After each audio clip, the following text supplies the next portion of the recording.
All right, good morning, everybody. I'm going to call the meeting to order August 20th, 2024 at 9:05. Okay, do I have a approval of the minutes of Tuesday, July 16, 2024? I move to approve. I'll second it. All in favor? Aye. Aye. Any discussion? Okay, let's hear to public comment, and doesn't seem like we have any public comment either on the site or via Zoom. So Good. we'll move on. Action items. Karen. We have no utility relief requests this month, but you're gonna have a slew next month. Yes. Okay, very good. A slew next month. Okay. And then what you have in front of you is a handout of a copy of the Excel spreadsheet that we have been manning since, I think, 1972. And in previous meetings, I had mentioned to you guys that our desire was to eliminate the spreadsheet and get all this into GeoMoose, our GIS mapping, where we track all of our other assets. And that's going to take a updated audit. This spreadsheet is fairly up to date. I mean, we've kept up to date when we do overlays and whatnot. But what we haven't had time and the resources to do is to go back and just review the entire town as far as the street conditions. So that's what I'm going to ask for some volunteer help to do after today's meeting. Okay. We will go out in the field and Paul will show you how we review streets so that anybody that's helping us with this effort is looking at it from the same set of expectations and what a good condition street looks like, what a moderate condition street looks like, and what a failing street looks like. This does not include any gravel streets. This is all just our asphalt paved streets. Does not include parking lots.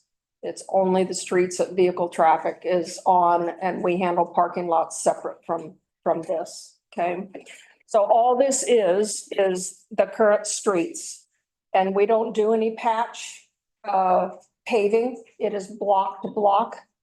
So it means it would be from Spruce to whatever the next connecting street is. We wouldn't pave half of that street before it connects to the next block, if that makes sense. And preferably, if it's obviously something like Hemlock, you can't do it from one end to the other. So block to block is what the approach would have to be. But on your side streets, it's a different story. You may be able to do it more than just one connecting block if the surface needs it. So we'll just evaluate condition for right now, and then we plan what we're going to be doing as far as overlays, or some roads are failing bad enough they actually need a surface rebuild. So after the meeting, we'll go out. But what I'd like you guys to do is decide who wants to be involved in this. There is no real time limit on this, so I'm not going to say I need it by, in 30 days. But I'd like to do it within a reasonable amount of time and say that because you can't evaluate streets in the rain. Streets always look great when they're wet, but when they're dry is when it really tells the story. So I guess the only time frame I'd put on you is that I want to knock it out before the wet weather starts. And I would just ask that you not go out and do any of your evaluation on a morning like this morning where we've had precipitation and all the streets are wet. It's not going to be a true evaluation. So you could consider an approach where you guys split up these sheets. I'm not looking to change the format of the sheets because then it would destroy our historical data. So literally you're going to go exactly what the first line talks about North Oak. And it says everything north of West 8th. So north to West 8th would be the block strip that you're evaluating. Yep. And all I'm asking you to do is in writing, you don't need to do this on a computer. You identify the condition. And I put a sheet here that explains the legend of the street conditions. And then, like I say, after the meeting, Paul and I and Trevor will take you guys out and show you, walk you through that legend, okay? And you would just note that on the sheet. Anything, ignore the last upgrade. That's for us to do internally. We already have that information. Anything you want to add, there's a notes section. So you could add something like the overall street falls into this category, but it has some potholes. Means that the pothole could be patched, but the entire street might not need an overlay yet. Okay, so we'll get into that once we get out into the field. We'll get into those nitty gritty. So you're actually putting eyes on what we're talking about instead of trying to do it here in the meeting. But once you complete one of these sheets, you can tear it off and bring it, drop it into City Hall. You can scan it and email it to me. Just make sure your writing is legible or I can see it. Because what we'll do is we'll take this current information, we will overlay it into our GIS mapping system. So that when your cursor goes over a street, you can click on a drop down menu and it will tell you the last time we did any kind of work on that street, whether it's pothole repair or it was complete overlay, or was it a surface rebuild? Was it a slurry seal? What was it and when was it?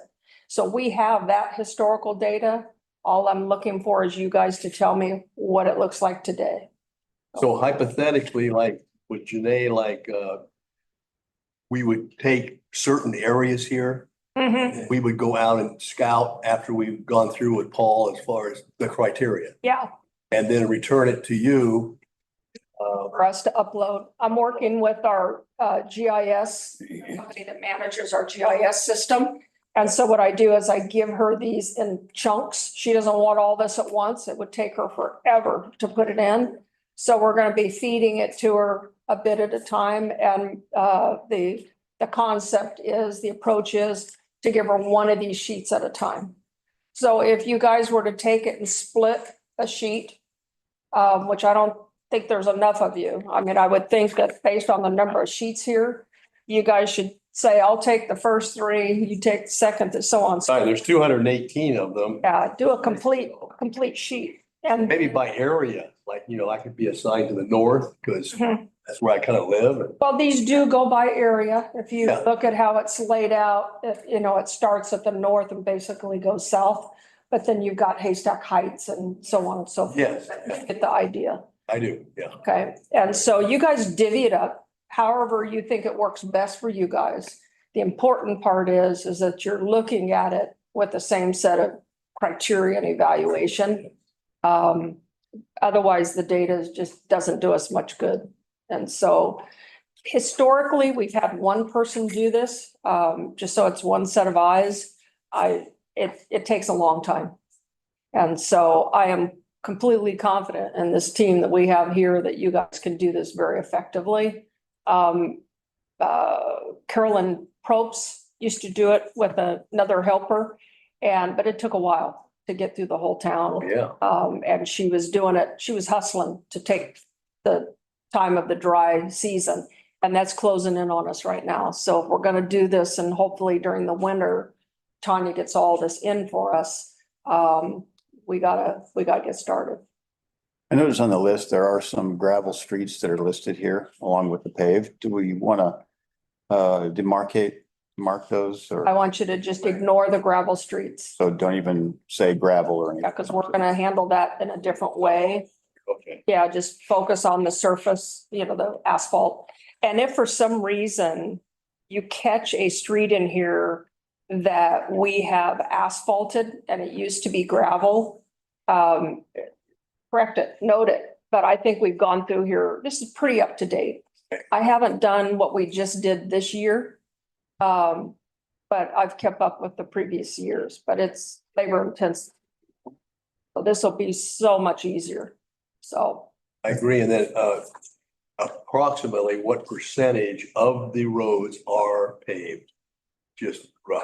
about half of our overall community is asphalt. All right, very good. Yeah, so we've got about, in our town, 4 miles wide, we've got about 2.3% asphalt paved surface and the rest is gravel. Okay, and what is the criteria to go from gravel to paved? So we have an ordinance for that, Or, Mr. Hudson. good, I just want. I will say that there is a provision that allows the residents to ask to have a gravel street paved. The Public Works Committee updated that ordinance a number of years ago. And the residents can pay for that themselves. The city will put in 10% of that cost if the council approves it. But I always tell people in the comprehensive plan, it says very clearly that the council's desire, the leadership's desire is to keep the village appeal of the community. And therefore, they want to keep the gravel streets gravel that are gravel today. We've been able to show them the benefit of paving some of our gravel streets. Haystack Lane is one of them, very steep street. It's expensive to keep gravel on that. And when we did a cost evaluation and addressed some of the storm runoff that we were having in that area, they agreed to let us pave that. So there are instances like that where it is beneficial to pave it, not just for aesthetics, but for the effectiveness of how our storm runoff flows. And the cost of keeping gravel on a sloped street is. Oh, yeah, I would agree, yeah. But it's few and far between, Okay. right? So I have two questions, one of which is probably going to be answered in the little field strip here. Some of these are quite long, 2,000 feet, 1,000 feet, 3,000 feet. Yeah. And we have three criteria, gradations of condition. I would assume you're going to have a situation, especially on these longer streets, where maybe one section is good, one section is not so good, and one section is in between. And so it wouldn't be appropriate to give the whole 2,000 feet in one grade. So is that would be where maybe we capture the notes? Yeah, 100 feet. exactly. And the length, Second 100 feet is not so good, third 100 feet is it? the length is just for us when we're trying to cost evaluate a overlay or something like that. We'll take the length of that, what last year's pricing has been. I look at what the market is right now on oil, because that drives asphalt costs. And I do an estimate on what it would be to overlay a street, or if we're gonna do a surface rebuild, then I have to factor in the excavator aspect of it, the pit run that goes with that, and so on and so forth. So these are just for me to do a quick and dirty cost evaluation. And so again, you could ignore that, but you're right. You just, sorry. Right, your note. You just did touch on exactly what I meant earlier, and I probably didn't say it very clearly. Think block to block. And you look at that overall street and you say, you know, the overall street's pretty good condition as far as the surface, but you got two pretty good sized potholes. Right, yeah. Those potholes, depending on how deep they are, doesn't necessarily dictate an overlay of that street. You may be able to do a curb to curb cutout. Right. A very effective patch, Right. right? So that's what you'd capture on the notes. You'd say, You have a section of alligatoring that's 10 feet long, but the rest of the whole street looks good. yeah, if you got two potholes and that street also has some alligatoring in it, and Paul will go over the extent of what we consider Okay. failing alligatoring or alligatoring that's somewhat normal for a street that age. Okay. That's where you'd kind of put it in the moderate instead of failing. But if it's got some alligatoring and there's crumble with that alligatoring and they got a couple potholes, that's definitely a failing street and it's a candidate for an overlay. Okay, Okay. that's helpful. Same with sink areas where you've got an area that's not a pothole, it is actually a sink spot. Okay. Okay, that sometime those can be very effectively patched. Again, curb to curb, and I say curb to curb, meaning right away to right away. But if the overall street is really not in that great a condition, then we should probably not only fix that sink spot, but do a good overlay over that street. And I've got one other question, and that is, I forget exactly the term, but when you, like, time goes on and then you have to like resurface it or not re-oil it, or I forget what the term is there. but is there certain time limits, like, 5 years later, after you've paved a road, that you come back in and resurface it?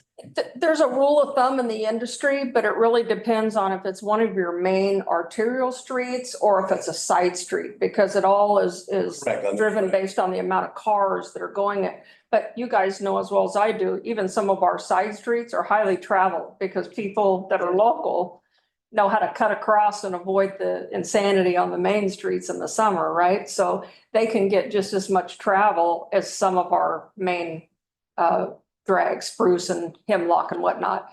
Rule of thumb with a slurry seal, which is just, you see it in the parking lots a lot in the restaurants where they'll pay somebody to come and do a slurry seal and they restripe it. We did that with our downtown parking lot on Second. On average, it can add 5 to 8 years to a surface. So I thought, yeah, But again, it depends on the condition of that surface before the slurry seal was done. If you don't wait until it's failing, correct. I just want to add know if. quite a bit of time to the surface. If it's like every 5 years, you should do a reseal, Yeah, or, it's, if it's Yeah. 3 years, well, I mean, I don't know, what. yeah, our budget for pavement preservation is not quite that robust to be able to Right. get on a cyclical type of a deal. But we do try to catch the street before it is in a real failing condition where the base has to be rebuilt. We try to be able to maintain them to where it is a simple overlay. And then our money goes a little further, So Um, I had a second question. sure. The second question was, you said you guys can divvy this up however you want, but I'm just wondering about the mechanics of that, because after this meeting, everybody's gonna go their separate ways. And I'm not sure how that's exactly gonna work, since we can't really have, you don't want to get into a meeting situation where we're meeting to determine how to divvy it up, and then it's an official meeting. And also I'm concerned about the deadline, which is the rainy season, which is gonna be roughly October 15th. So should we be proactive about figuring out who's gonna do what? Otherwise, what's gonna happen is everybody's gonna leave this meeting, and at first, it's gonna be October 1st. Yeah, I would expect that you guys during today's session to kind of talk about how, first of all, your level of involvement. Can you do it and how much can you spend towards doing it? And that'll dictate how you should do this. Okay, Quick and easy way is to count the total number of sheets and divide them evenly amongst you. But if somebody says, I only do this X number of hours a week, that's going to reduce the number of sheets that you would take ownership of. Does that make sense? Also, we have to look at, I think, the number, because then you don't want to have 2 or 3 people do the same one. well, You know what I mean? So, You can either pick what we want to do, find the reference number. Okay, or you can pick them by page, also. Yeah, I was gonna say, you wouldn't be doing the same one because you're either gonna divvy up the pages. Or if you decide to split a page, you're simply gonna say, I'm gonna take lines 1 through 20 and you're taking 21 through 43. That makes sense? So there's only 2 ways to divvy this up, either by sheet or by territory. And if you're doing it by territory, that's gonna cause you to split a sheet. right. Don't make it harder than it needs to be. Take your total number of sheets, split them up, Fine. start going for it. And when somebody says, hey, I'm done, who's got leftover sheets? more or less. 5 and a couple. Well, of right now, I'm just Pretty easy. look at this. I would take sheet 1. What I, That's 4330, but. I propose is, Page sheet Yes. 2. Hey, guys, let's have one conversation. Right. So I think we need to have a side conversation because I'm trying to coordinate it. Okay, so it's, while you were coordinating, we have already coordinated also. Well, that's So why that's the whole- I'd like to stay up with the coordination. Yes, that, so you're closer, your area, page 1. Yes. My area could be page 2. Okay. I'll split with Doug 3 and 4, if Doug's okay with Yeah, that. well, that's what I was gonna discuss. Because Doug's not here all the time, and then we Yeah. can. But you- And then if Those you two. can help, Yeah. we can help out. No, I'll- Okay, sure. so there's no. Yeah. reason why. And there's, can't do it, together, so. So 3 and 4 for Doug and I. Okay. Then, You can see where I was trying to go. yeah, Oh, Amber, I guess. one last request is just put your name at the top of the sheet, whoever does the evaluation. So if I have a question or I can't read something, I can reach out to you guys. So anywhere up top, just put your name. Can you hear me? I think number 5. See if she needs to be on. Can you see if you want to, if you want page number 5, which is only, So Janae, I'm sorry, I don't have that sheet, so I can't see anything on it. I texted you that earlier in the meeting. I'd love to be able to take a look at the sheets and kind of see it before I commit to any timings.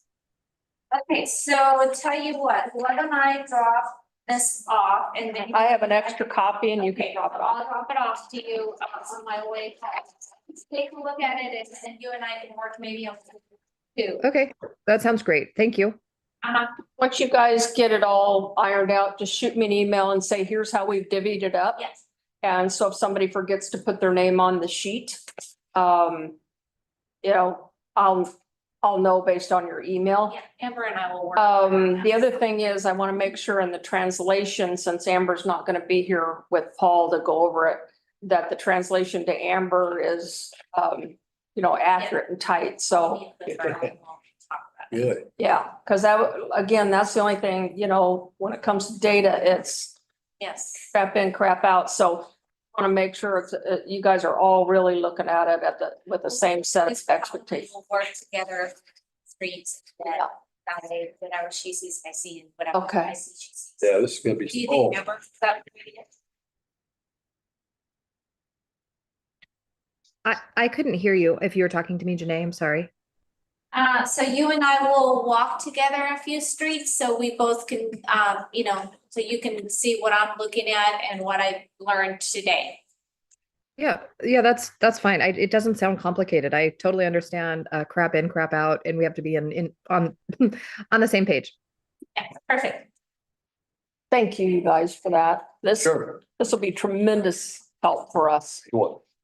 Yeah, page 1, and then, yeah, I think this will be good. Janae, you're doing page 2 and 5, Good.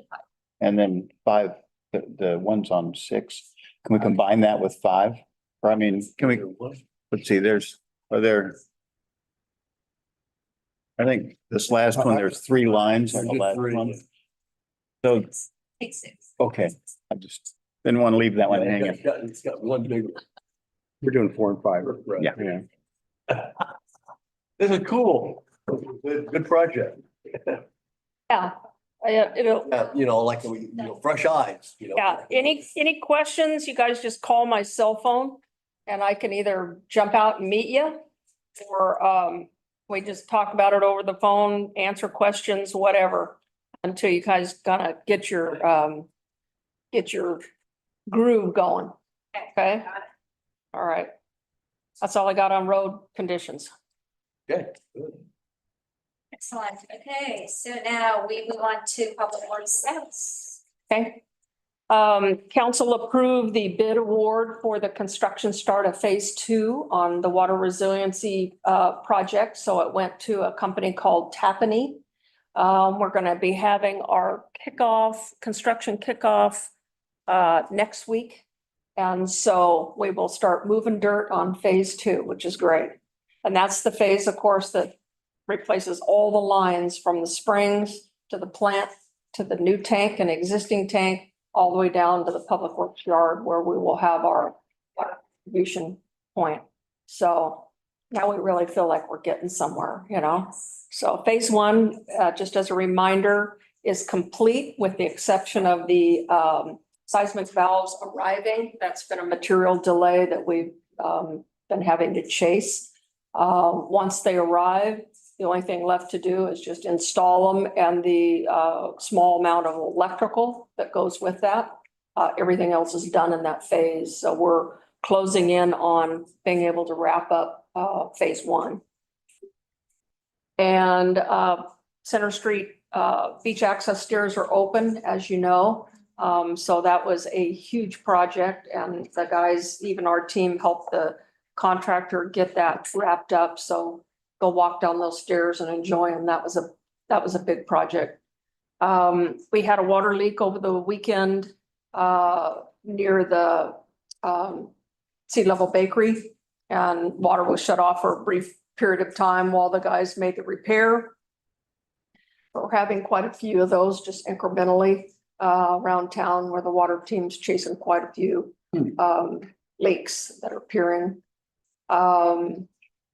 See what else. We'll be doing our interviews today for the emergency management position with Bruce and a board of folks on the interview team to find a replacement for Rick Hudson. And so we're excited about that. Very good candidate slate to choose from. And any other projects? Nailed it. That's it. And it's all been really about, we got our new budget, of course, and so we're getting our feet on the ground with everything that's gonna be happening.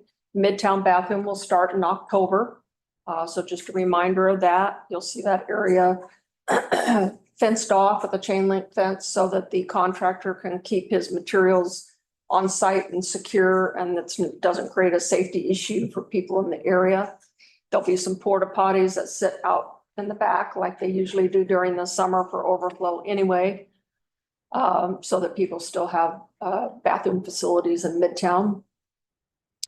So we'll have a lot of things going on this fall and into the spring with all the projects we have going.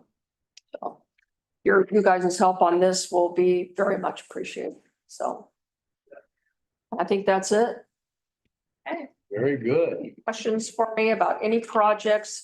There has been no update yet. We have the RFP out for the bridge project to get our official structural engineer that's going to finish that evaluation for us.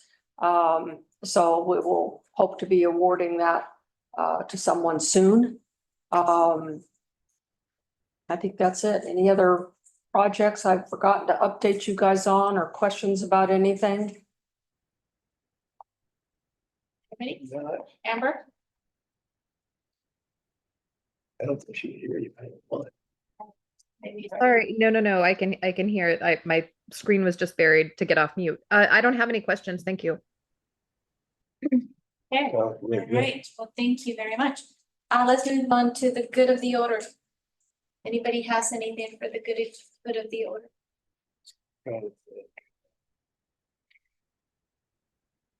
I do. All right, do you? Yeah, right. Actually, I have a few things.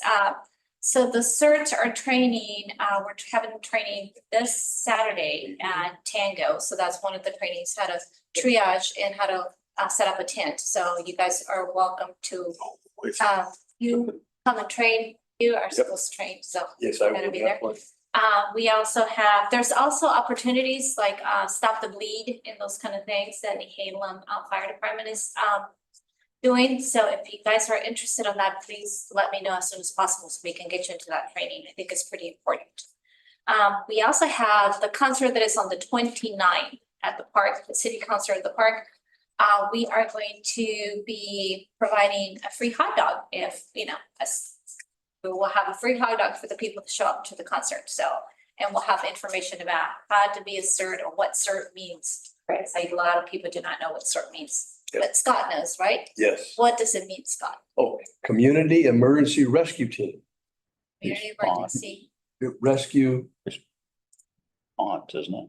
yes. Yes. What is it? Response. Response. Okay, response. You guys got it, awesome. Response, okay, it's response and then, okay, one thing I had is I do have a video of the rescue on July the 9th with the helicopter. Oh, yeah. You know, from the cliff where there's Yeah. teenagers that got stranded on the Yeah. cliff. So that was quite something. And to watch that helicopter just sit there and then the person to rescue came down the cable, Yeah, picked them up and came up and took them over to Shirley Park.